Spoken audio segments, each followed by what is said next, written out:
Business then on the programme. Brian's come up with a nice tongue twister for me. We're starting with some budgetary brinkmanship, got it, in the US. Just about, sir.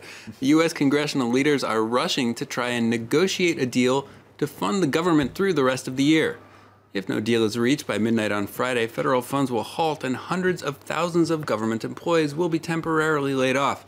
Democratic senators said that negotiations had been making progress before President Donald Trump demanded funds for his border wall in order to sign the bill. Catherine Clifford reports.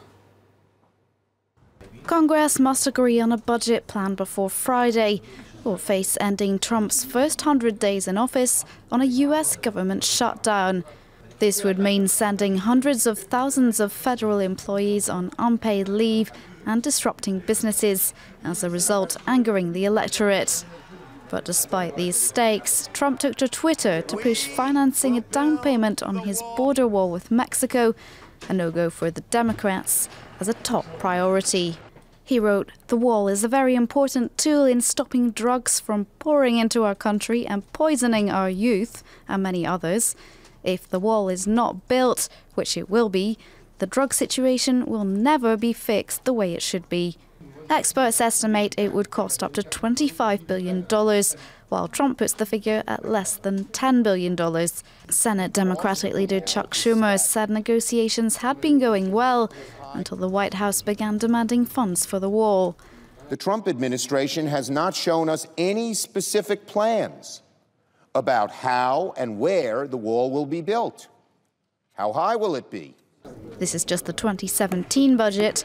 That of 2018 still lies ahead. Within it, Trump has called for a $54 billion increase to defense spending, meaning cuts to foreign aid, environmental programs and domestic agencies, and substantial Democratic opposition. The compromise could be within sight for now. Trump told US media he could leave his fight for the wall payment for the 2018 budget.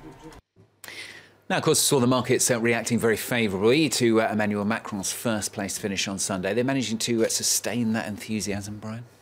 We can call it a wave of relief throughout the global markets. European markets opening higher to extend the Macron rally. All major indexes posting gains at the open.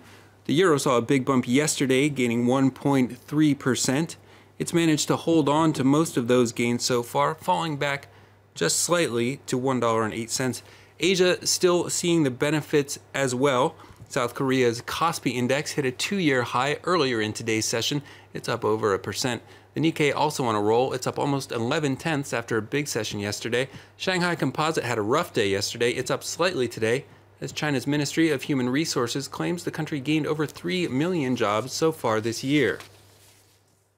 Let's take a look at some more of today's business headlines. French carmaker PSA Group is under investigation for suspected diesel emissions test cheating. Prosecutors are looking into whether the maker of Peugeot and Citroën manipulated test data, making it the 4th car maker to come under French investigation following Volkswagen's Dieselgate scandal. PSA denies any wrongdoing. General Motors has lost its legal battle to protect it from lawsuits stemming from faulty ignition switches.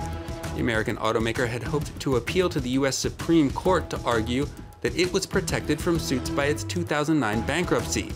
The decision exposes GM to billions in potential legal damages, as the ignition switches were linked to accidents and deaths.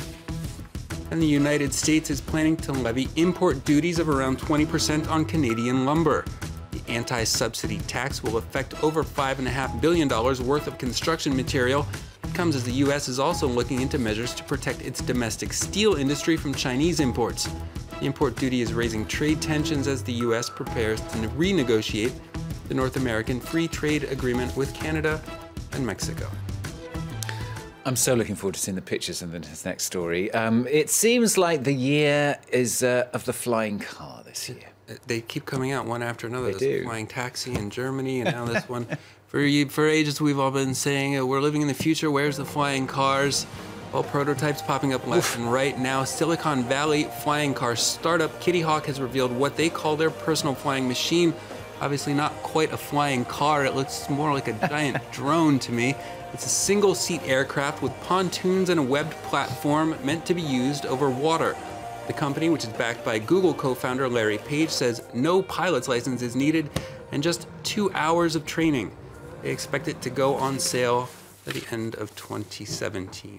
I'm disappointed now. I can't come to work on that. It's got to be over water. It's got to be over water. You could take it down the river, maybe. I suppose so. I get most of the way, actually. You're right. Thank you, Brian. Brian with Business on France 24.